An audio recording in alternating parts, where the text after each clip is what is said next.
So mummy ఏంటి mummy ఈరోజు గుమగుమలాడే వంటలు ఈరోజు ఏంటి అరుణా డార్లింగ్ ఈరోజు స్పెషల్ అలా గోచిక్కుడుకాయ ఫ్రై. అబ్బా అబ్బా అబ్బా నేను డాడీ అడిగితే పెడతావా? గోచిక్కుడుకాయ కూర అంటే చాలా ఇష్టం అండి. బీన్స్ అంటే అంత అన్ని బీన్స్లు. తర్వాత చూడండి ముల్లంగి బెండకాయ అన్ని వేసి సాంబార్ చేశారు. అబ్బా తమిళనాడు సాంబార్.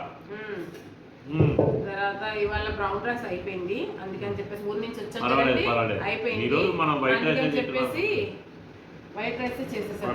ఊరి నుంచి వచ్చాం కదండి, వెళ్ళి మళ్ళీ తీసుకున్నాం. నార్త్ ఇండియా ట్రిప్ పోయి వచ్చాము. వైట్ రైస్ అబ్బో అక్కడ ఏంటంటే అండి తియ్యపప్పు. అసలు మనం ఎప్పుడు వినుండం.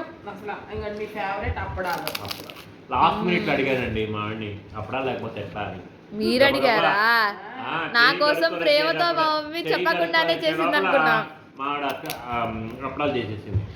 ఇలాంటి చిన్న చిన్న కోరికలు తీర్చేసుకుంటే హ్యాపీగా ఉంటుంది. వెయ్యి కొద్దిగా అక్కడ అసలు ఆ తియ్యపప్పు అసలు ఎక్కడా నేను వినలేదండి బాబు, ఇప్పుడు దాకా చూడలేదు. మార్వాడిస్లో అదేదో తియ్యపప్పు అదేదో అన్ని కర్రీస్ లో ఉంది.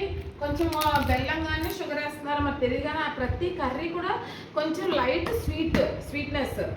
అసలు అసలు హారిబుల్ గా అన్నమాట. ఎంతైనా మన తెలుగింటి భోజనమే భోజనం అండి. ఆంధ్ర తెలంగాణలో ఈ భోజనమే భోజనం, ఇంకేం లేదు.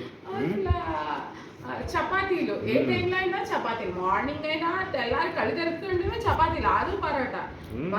హారిబుల్. ఫస్ట్ ఒక 2-3 days అంటే ఇక్కడ నుంచి బయలుదేరేటప్పుడు మేమేమనుకున్నాం అంటే మనకి అలవాటే కదా చపాతీలు, టిఫిన్ తినడం ఈవినింగ్ టైం తినేయచ్చని. కానీ 2 days తినేటప్పటికి హారిబుల్ అయిపోయింది. చెప్పండి ఇప్పుడు ఎలాగుందా? టేస్ట్ బడ్స్ అన్ని తెరుచుకున్నాయా? చాలా బాగా చేసావు Aruna darling. I love you. Thank you. అబ్బా వరలక్ష్మి ఇది వచ్చేసిందిరా పూజ, నీ దగ్గరే ఉంది.